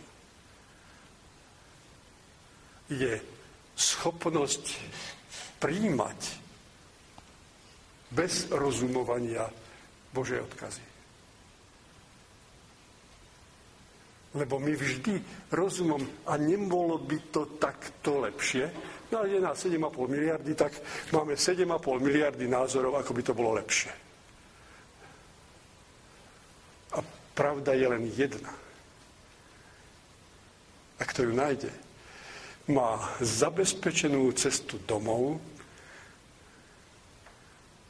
nežije stále bez problémov, ale problémy, ktoré prichádzajú, ktoré si pochystal v minulosti, a ktoré si môže pochystať ešte aj dnes, ak urobí nesprávne rozhodnutie, vie už riešiť. Dobre, väčšina z nás chodí autom. Kým sadneme za volant, čo absolvujeme vodičský kurz, dajú nám pravidlá cestnej premávky. Je to len maličký odlesk toho, čo hovorím, ale nejdeme do sveta s tým, že nenaučíme sa pravidlá cestnej premávky. Ak chceme prejsť životom bez starostí, bez problémov, my musíme tie pravidlá pochopiť, prijať. A sú veľmi jednoduchúčké. Dá sa povedať v jednej vetičke, neurob druhému nikdy to, čo nechceš, aby robili druhý tebe. Ale nielen neurob, ale ani nepovedz. Ani nepomyslí, ani nech sa ti nezachce ešte, teda v systéme, ktorý ešte ani nemá slova. Ale vtedy to máš v krvi. No a to je pre nás veľmi zložité. A tak prežívame bolesti, choroby, ale už vieme, čo nám chcú odkazovať. A tak, čo nám z toho plynie? Pochopiť tie odkazy a zmeniť sa. To je jediná cesta. Lebo čas sa kráti, ako som povedal. Ten vývojový cyklus, ktorý trval milióny rokov, sa blíži ku koncu.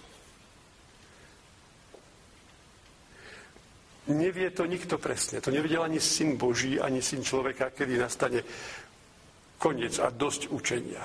Zvládol si alebo nezvládol si. Tí, ktorí zvládli, tí sú už doma. Aby sa ešte tí, ktorí to ešte nezvládli a dosiahli istú úroveň, mohli ešte doučovať, musia tú úroveň dosiahnuť a dostanú zhruba ešte 1000 rokov. To je tá zasľubovaná 1000-ročná ríša, v ktorej, ale pozor, to bude bolestne množstvom ľudských duchov prežívané, lebo stratíme slobodu vôle uskutočniť to, čo nie je v súlade s Božou vôľou, so zákonom lásky. Slobodne sa budeme môcť vo vnútri rozhodnúť, ale uskutočniť to nebudeme môcť. To bude to učenie v posledných 1000 rokoch. Ale veľká väčšina to nezvládne. On, keď bol medzi nami v tých rokoch 40., 30. minulého storočia, hovoril vtedy, že už sme roztriedení a že viac ako polovica ľudských duchov to nezvládne. A to nás tu bolo vtedy koľko? Zhruba 1,5 miliardy. Koľko je nás dnes tu na tomto pozemskom povrchu našej zeme? 7,5. Predstavte si to, čo sa deje. Veď je to obrovské signalizačné systémy sa odkrývajú, že ak sa nás tu za milióny rokov nazbieralo 1,5 miliardy do roku 1965 asi, alebo 70. Zhruba tak. A zrazu od roku 65 do roku 2005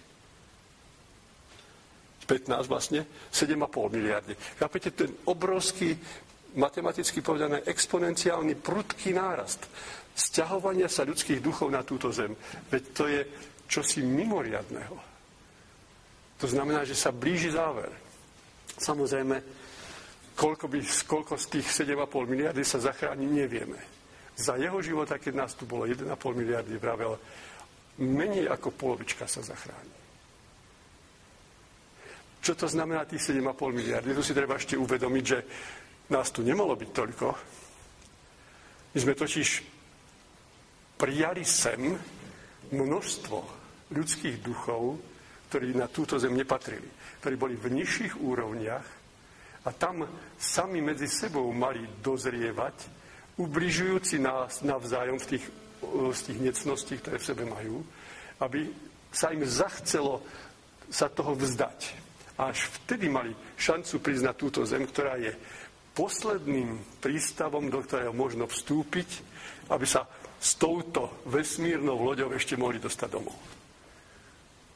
Ale my sme sem natiahli obrovské množstvo ľudských duchov, ktorí sem nepatria. To už nevyrieši žiadna vláda. Ani OSN, ani armády, ani polície, ani ploty na hraniciach. To bude vyriešené inak. Nehľadajme spôsob, ako bude to určite vyriešené.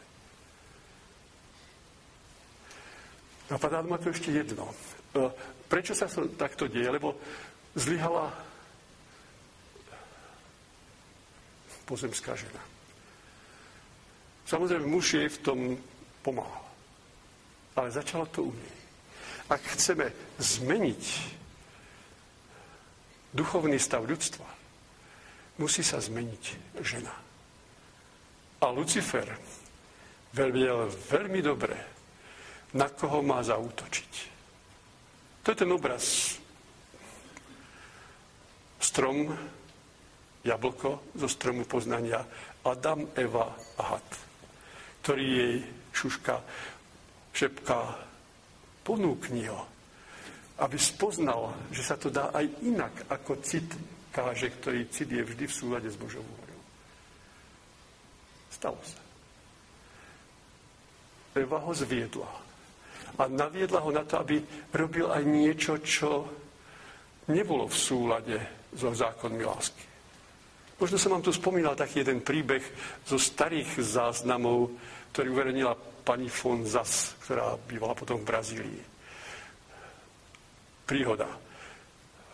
Isté kmene si ctili nejakého vtáka, ktorý bol nádherný.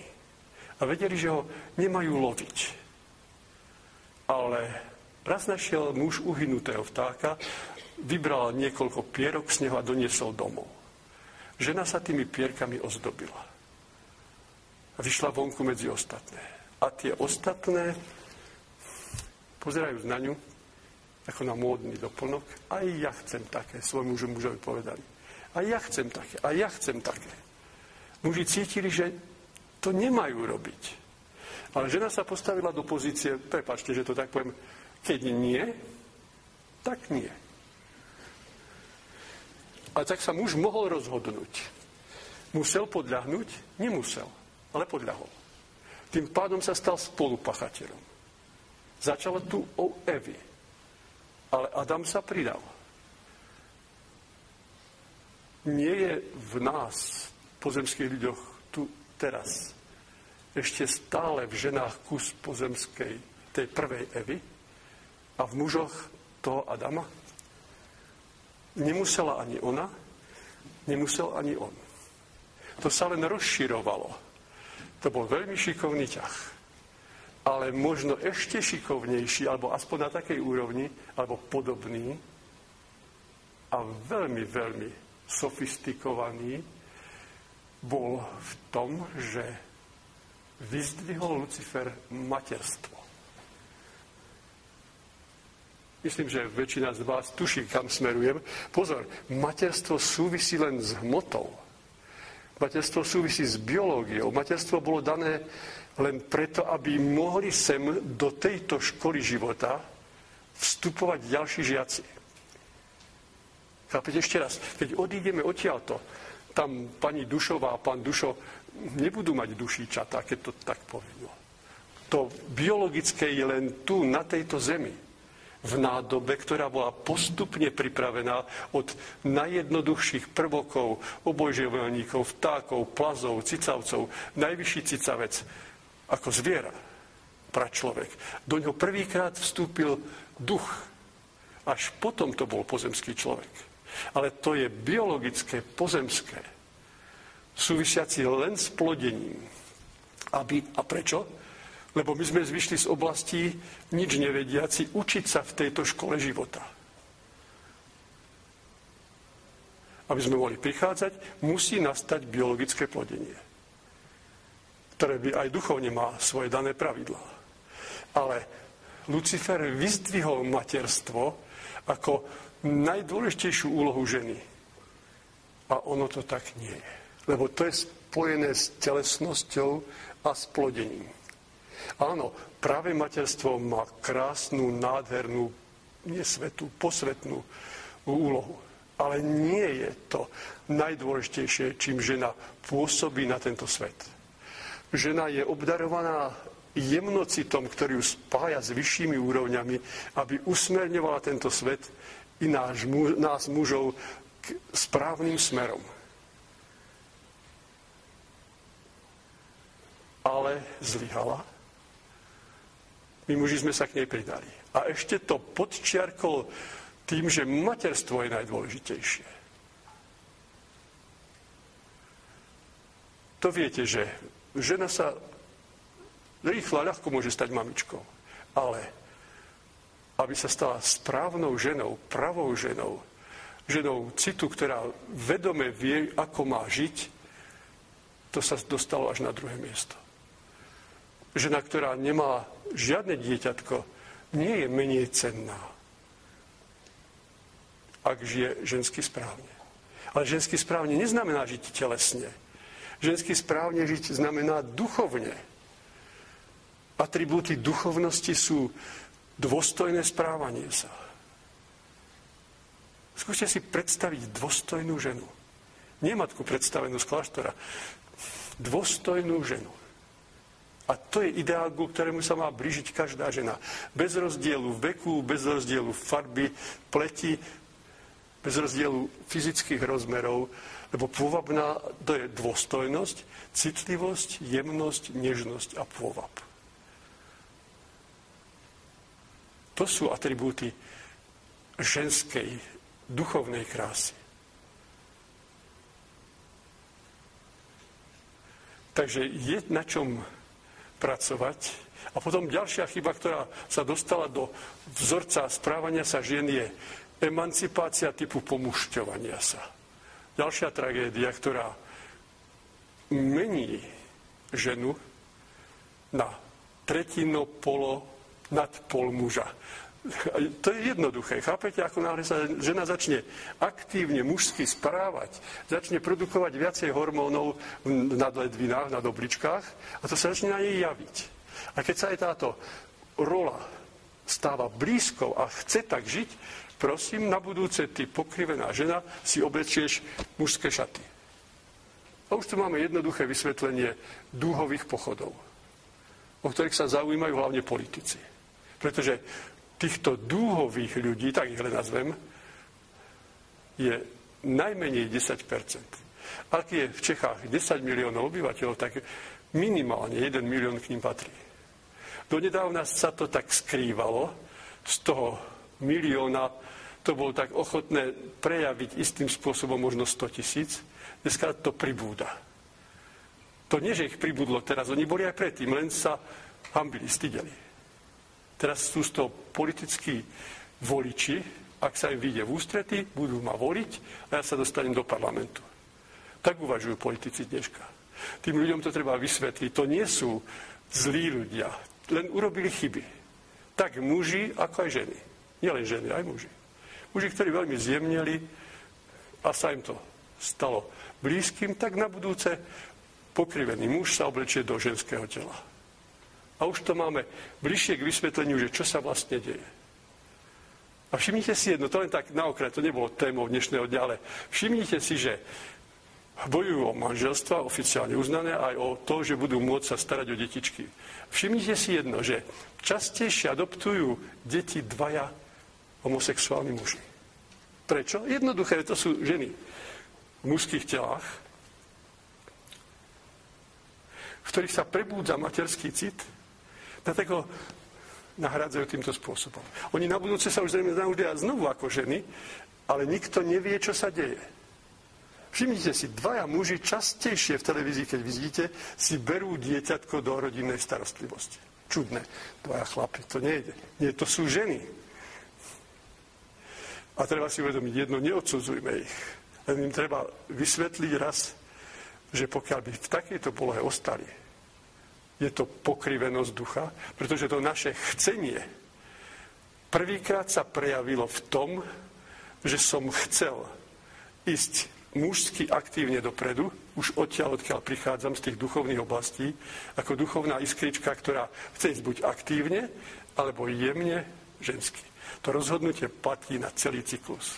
A v tom pomílení, už môžeme povedať, ak by to tak ostalo, 10% sa nemôže dostať domov. Nemôže, lebo to nepustí. A nie, že tam bude stáť pri dverách niekto, ktorý bude hodnotiť, vyšetrovať. Nie, to je žiaria tak, že to cez tie kontroly žiarenia neprejdú.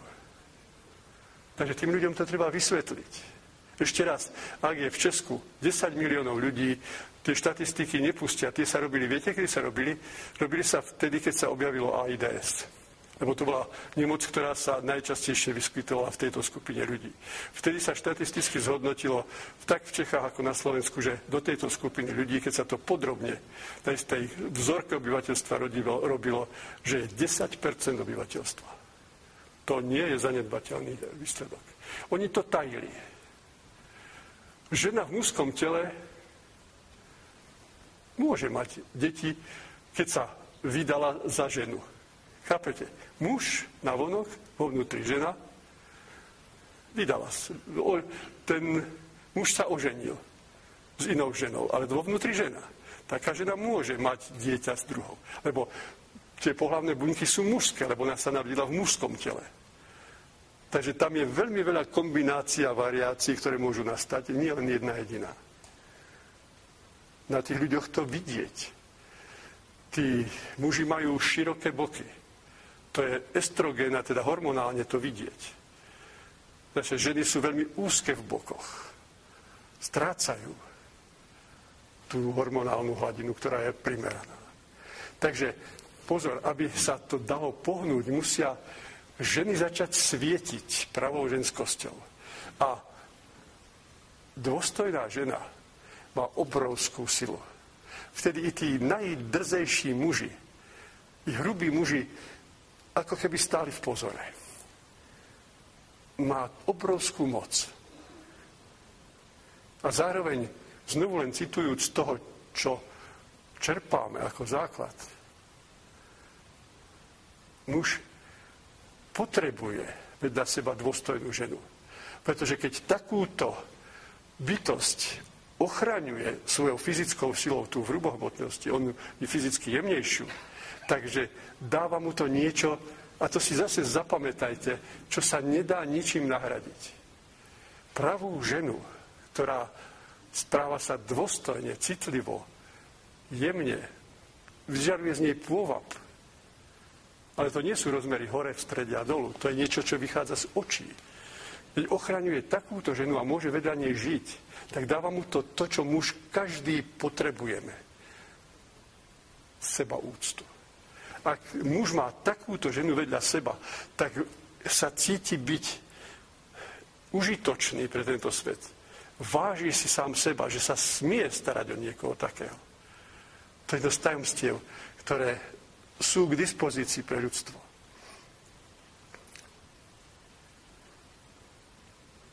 Tých doporučení je zopár jednoduchučkých. Ak nás niekto má rád, dobre vieme, že nás vidí ružovými okuliarmi. V tej zaľúbenosti, aký som ja dokonalý, takisto si tá ženy povedia, aká som ja dokonalá, ja nie som taký, ja nie som taká. Ale k čomu by nás to malo zaväzovať? Ak niekto má nás rád a my jeho, tak my máme sa zo všetkých síl snažiť sa byť takým, za akého má ten, kto má rád. Lebo muž zaľúbený vidí v tej žene dokonalosť svetskú.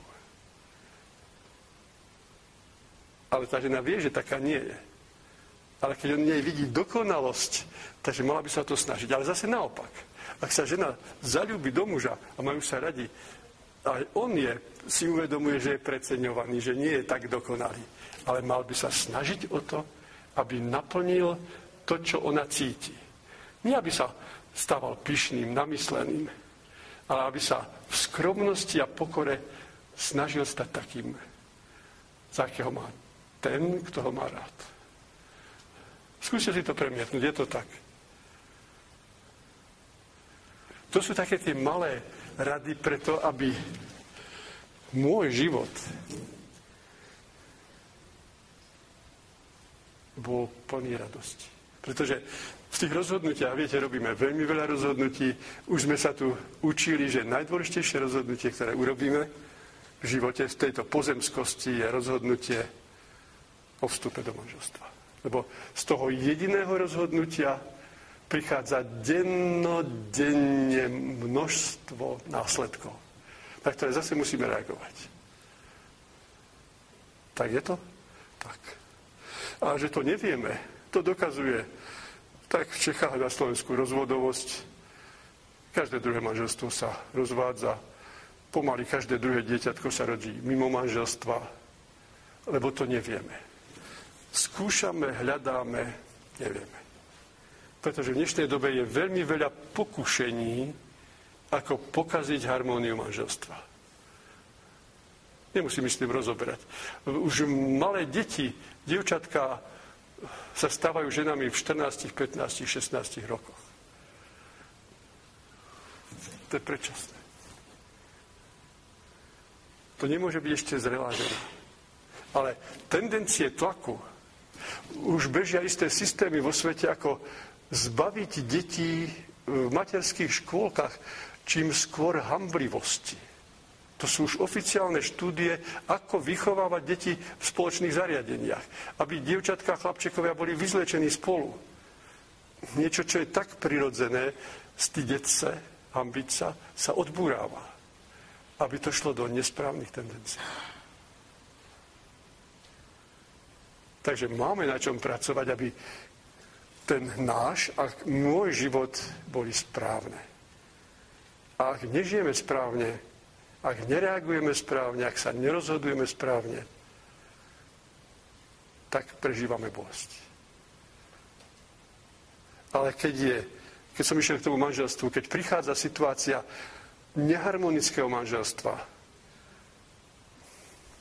takže ako som to ja, žena, založila rodinu? Pretože vy, ženy, zakladáte vzťah. Nie my muži, to sme si už vraveli. My muži len získavame, teda myslím duševné vzťahy, nie fyzické. Ale získame pre spoluprácu len tú, ktorá s tým súhlasí. A žena v prvej fáze rozhoduje. A keď to pokazí, tak potom sú tie následky také, aké sú.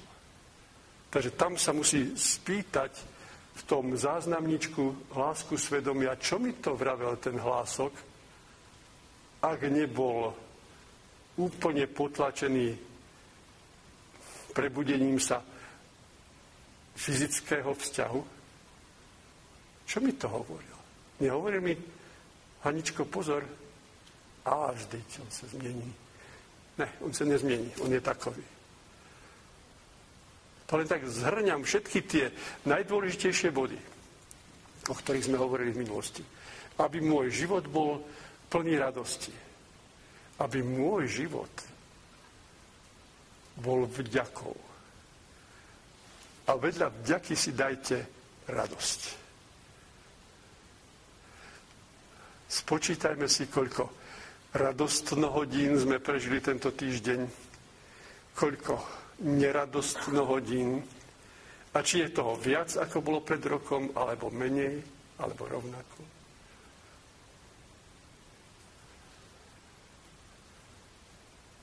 Tak, to musí každý sám. Blížime sa k záveru. Je ešte necelých tak 19 minút. Isté, bolo to veľká šírka, ale ešte raz, odneste si, vážené dámy a páni, to, čo som hovoril. Rozhodnutie, následok a reakcia na následok. A hlavne tie bolestné následky neriežme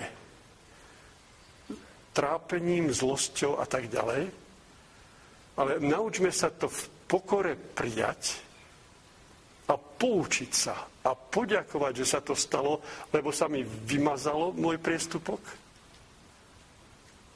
a viem, čo už nemám v budúcnosti robiť. A čo mám robiť? Teda pochopiť. Neostáva nič iné v tejto dobe učenia sa, už len rýchlo toto pochopiť. Pochopiť to a zmeniť sa. Lebo s mojimi necnosťami ma to domov nepustí. To sú tie hriechy proti Duchu Svätému. Lebo odkaz bol jasný, že hriechy proti Otcovi a Synovi láske sú odpustiteľné. Ale neodpustiteľné sú hriechy proti Duchu Svätému. Je duch viac ako Otec a Syn láska? Duch je vôľa Božia. Priestupky proti vôli, proti zákonom. Lebo v zákone nemôže obstáť ten, kto sa zlostí, trápi a tak ďalej. Dostali sme v minulosti 10 Božích doporučení, prikázaní. Ale to nie sú zákony. To nie sú zákony. To boli len dobré rady. Nemáš kradnúť. To nie je zákon. To bola len rada, aby sme si v slobodnom rozhodovaní neublížili. Nekradni, nemáš kradnúť. Ale keď chceš, môžeš. Ale podľa zákona budeš okradnutý. To bolo jednoduchučké pre deti tej doby, pred 4000 rokmi. My sme už deti prešpekulované rozumovo, nám to treba podrobnejšie vysvetliť. Takže odkazy boli, nerešpektovali sme. Prichádza záver s veľkou rýchlosťou prežívania všetkých ešte nedostatkov, ktoré si máme odčiniť, a ak to nebudeme vedieť, toto, čo sme si vraveli, bude to veľmi, veľmi zložité a prakticky neriešiteľné. Ale riešenie je tu. Bráni nám v tom niečo? Chceme to skúsiť, chceme to žiť, tak sa do toho pustíme. Kedy? No budúci týždeň od útorka. Nie od dnes večera. Neodkladajme to. Čas sa kráti. Ak niekoho niečo dôležité napadlo, takže nech sa páči. Ups. Ja tu mám taký listoček, čo som dostal od pána Dudu, takže skúsim z toho aspoň niečo. Že, áno, že rodia sa v dnešnej dobe aj deti, ktoré nemajú vôbec mozog. No, samozrejme, taký človečík nemôže prežiť, ale známe sú prípady, keď sa rodia ľudia, ktorí nemajú zadný mozog. Pretože tak sa zmenšil, až atrofoval, až rozvinul sa ten predný tak, že rozumovosť prevládla a citovosť bola úplne potlačená. Predvčerom bola za mnou jedna pani s dcérou, ktorá chodí na neurológiu kvôli tomu, že má atrofiu mozočku, teda zadného mozgu. Áno, nemôže koordinovane chodiť, nemôže sa hýbať, reč má narušenú, ale toto sme dali všetko bokom. Bola tam s dcérou a ešte so svojou sestrou, a ešte s malou dcérkou, sestrinou a ona. A ja som povedal priamo, ja som ju nepoznal. Zase z toho sa dá čítať. Ak sa jej narušil závažne zadný mozog, to znamená, že tam je citovosť potlačená. Tak som dal otázku pred nimi všetkými. A ako by ste vy, mamku, hodnotili a vy svoju sestru? Bola citovo živá alebo plochá? Ona bola vždy taká rezervovaná, nikdy sa citovo nevyjavovala, šikovná rozumovo, ale cit bol úplne potlačený.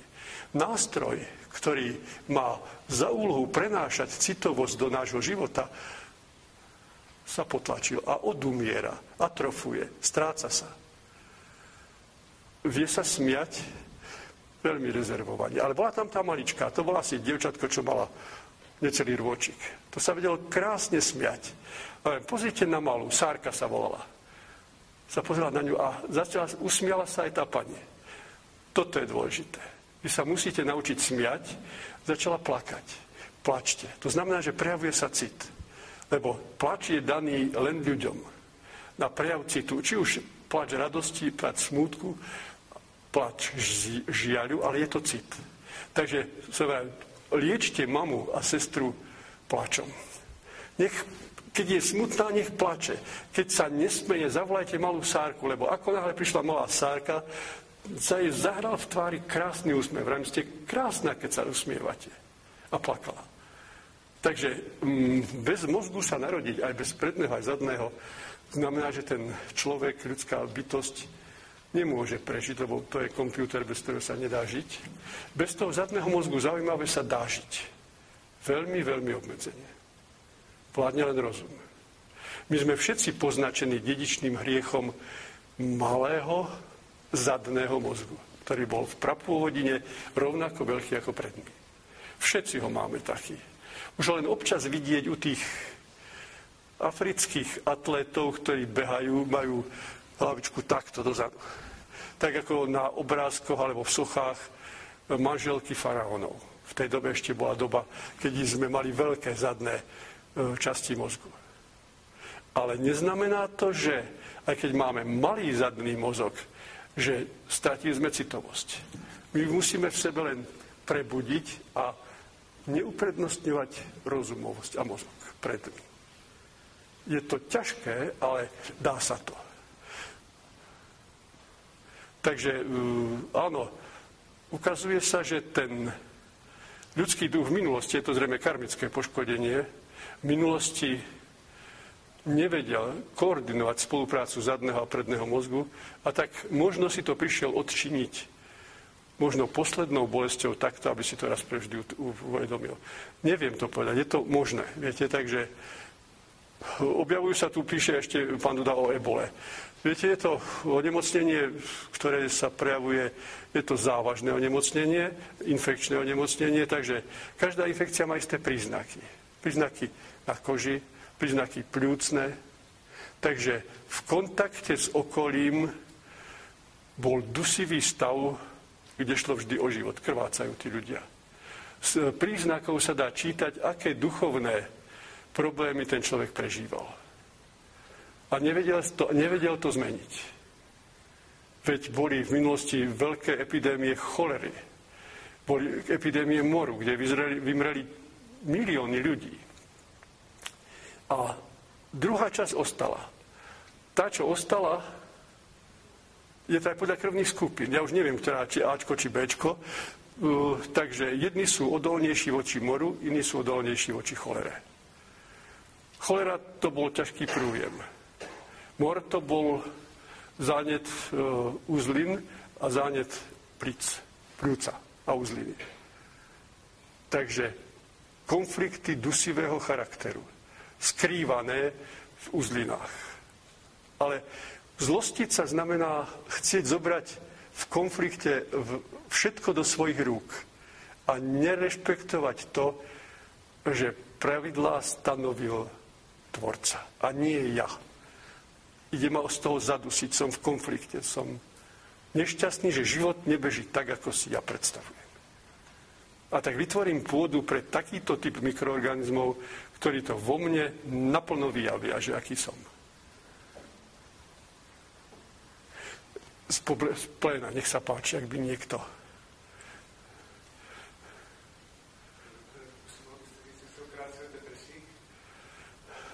Krátko sa to nedá.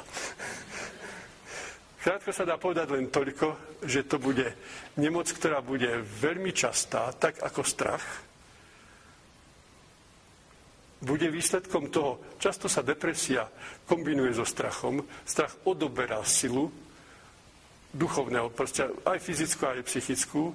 A znamená to, že ten človek sa nevedel zorientovať v poznaní zákonov.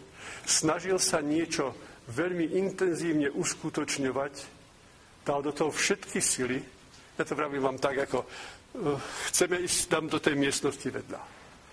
Niekto sa bude tlačiť přes tú zeď, cez ten múr, lebo nepozná cestu, nepozná pravidlá, a niekto prejde do tej vedľajšej miestnosti kľudne cez tie dvere, lebo pozná pravidlá.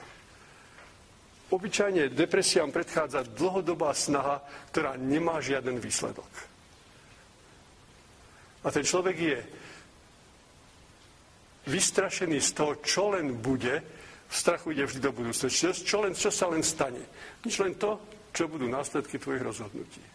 Nebude nikdy nič zlého. V strachu je vždy aj strach o život. Ale strach o život. Ľudia nie sú vysporiadaní ani so smrťou.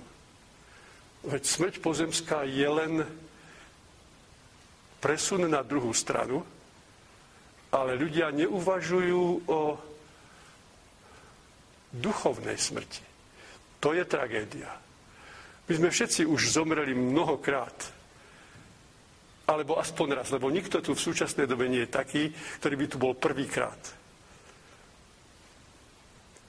A sme tu. Ale pozor. Duchovná smrť znamená, že ak to do toho okamihu a dosť výuky,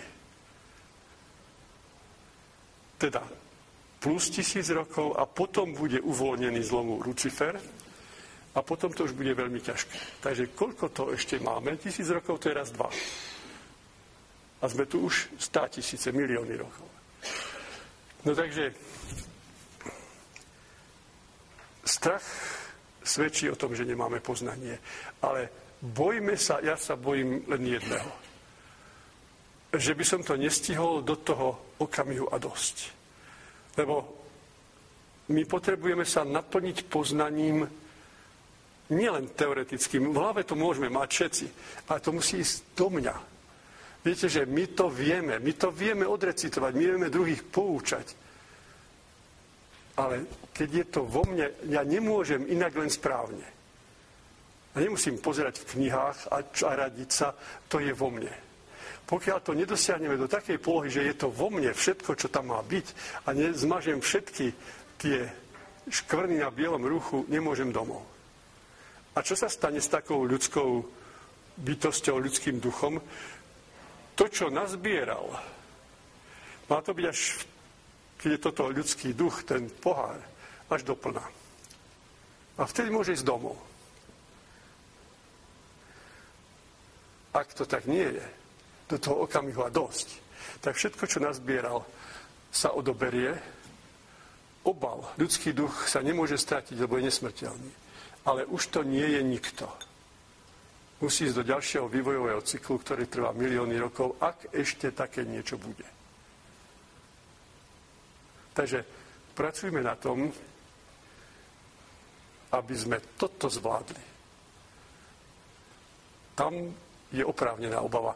A dá sa povedať, že tie panické ataky možno pripodobiť aj k tomu, že ten duch zviazaný rozumom v pytli, po vašom, vo vreci, po slovensky, volá zúfalo, rob niečo, snaž sa, aby si toto dosiahol. Nie študovať ešte univerzitu 2. či 3. veku, rozumovú, ale duchovne, aby si rástol. Prestaň už byť lenivý, lebo ten strach hovorí o tom, že duchovne si nepostúpil. A škoda, každý ročník školy, teda každý pozemský život, zmárniť nesprávnymi spôsobmi využitia doby, keď sme tu. Bo niekto môže skákať do výšky 260. A aký osoch to prinieslo ľudstvu? Niekto môže 3-krát urobiť všetky 8 000 v Himalájach. Aký osoch je k tomu? Pre ľudstvo aj pre neho samého. Žiaden. Zmárnil život. A nepostúpil ani o kúštik vyššie. Nezabudnime na to. Preč s duchovnou lenivosťou veľmi chcem kráčať ďalej v poznaní, aby som vedel pochopiť, čo mám, kde robím chyby a zmeniť sa. V tom okamihu poskočím vyššie. Odtiaľto si neodnášame na druhý svet ani tituly pred menom, ani za menom. Neodnášame si ani zlato, ani drahé kamene, ani brilianty, ani žiadnu svetskú slávu.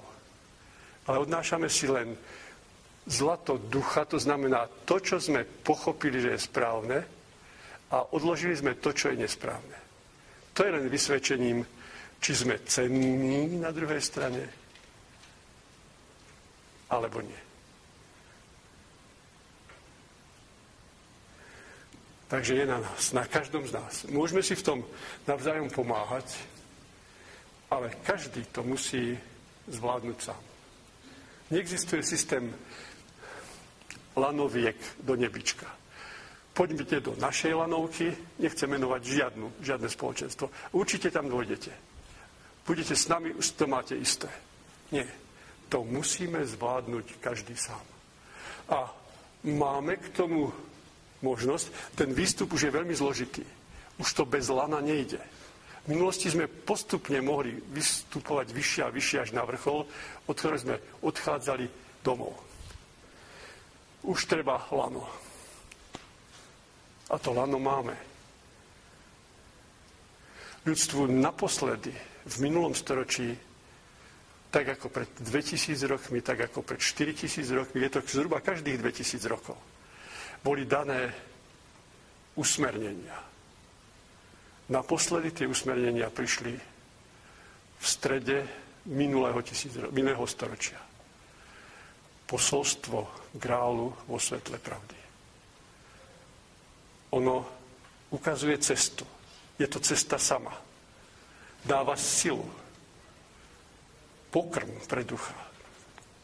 Je bránou na ceste domov.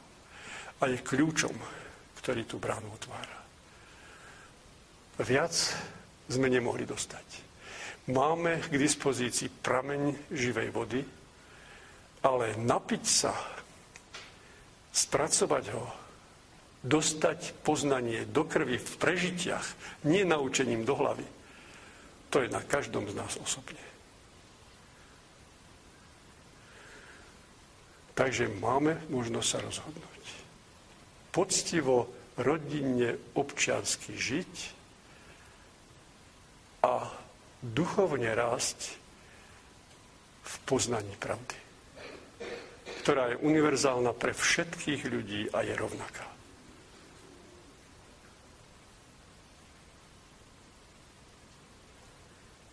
Celá medicína je veľmi jednoduchá. Je na tretej strane v posolstve grálu. A zároveň je to odkaz preto, aby sme sa snažili v tom zmysle, ako som povedal pred chvíľočkou. Ja som musel prečítať posolstvo asi 10-krát, kým som tú vetu našiel, že tam hovorí o celej medicíne. Tam nie je ani jedna kapitola o medicíne. To sa snaží o dobro a čistotu svojich myšlienok. Ten už našiel cestu k najvyššiemu. Všetko ostatnému bude pridané. Uzdraví sa na tele i na duši. To je rovnica. Preto sme chorí na tele a na duši, že ešte nevieme, čo je dobré a učíme sa to. A nemáme svoje citové jadro naladený správnym spôsobom. Ten krb našich myšlienok nie je čistý. Kto sa snaží o dobro a čistotu svojich myšlienok, uzdraví sa na tele i na duši. To si zachovajme a snažme sa. Ja vám ďakujem za pozornosť a odvážne vpred je Bohu milé. Takže tichučko sa môžeme rozísť a nech víkendové úvahy sa vrátia k tomu, čo sme si tu dnes povedali. Ak chcete. Takže dovidenia a do počutia.